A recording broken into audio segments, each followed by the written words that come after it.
Sunday school పరిచర్యలో నువ్వు వెళ్తేనే, చర్చికి నువ్వు వెళ్తేనే, ఆదివారం వస్తే తల్లిదండ్రులే చర్చికి వెళ్ళరు, ఆదివారం వస్తే తల్లే చర్చికి వెళ్ళదు, ఆదివారం వస్తే తండ్రే చర్చికి వెళ్ళడు.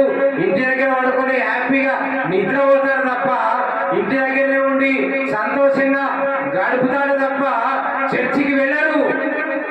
నువ్వే తల్లే చర్చికి వెళ్ళకపోతే, తండ్రే చర్చికి వెళ్ళకపోతే పిల్లలు చర్చికి వెళ్తారా? తల్లి తండ్రి పిల్లలను చక్కగా తయారు చేసి చర్చికి పంపిస్తారు. వారు ఎక్కడ తిరుగుతారో తెలియదు. రోడ్ల మీద తిరుగుతూ ఉంటారు, అంగళ్ళ దగ్గరికి వెళ్తుంటారు, దుకాణాల దగ్గరికి వెళ్తుంటారు.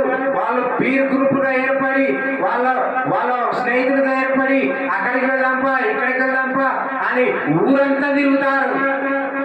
మనకేమో మన ఇంటి దగ్గర అండి మనం చర్చికి వెళ్ళాలి అనుకుంటాం, వాడేమో ఊరంతా తిరుగుతుంటాడు.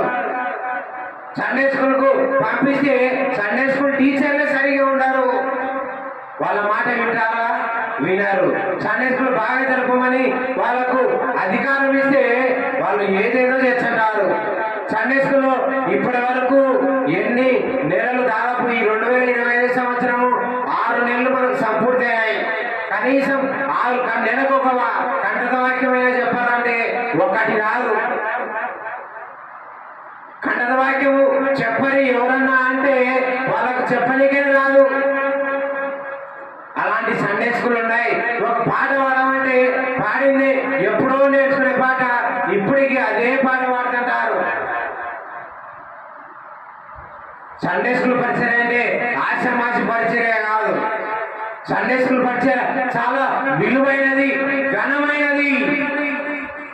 అలాంటి పరిచర్యను నాశనం చేస్తున్నారు చాలా మంది సండే స్కూల్ టీచర్లు. చాలా బాధాకరం, చాలా విషాదకరం, చాలా విచారకరం. పిల్లలు ఎందుకు చెడిపోతున్నారు?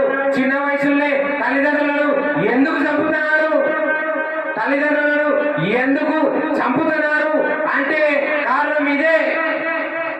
అందుకే సామెతల గ్రంథం 22వ అధ్యాయం 6వ వచనంలో మనకు సెలవిస్తున్న మాట ఏమిటంటే, బాలుడు నడవలసిన త్రోవను వారికి నేర్పాలి.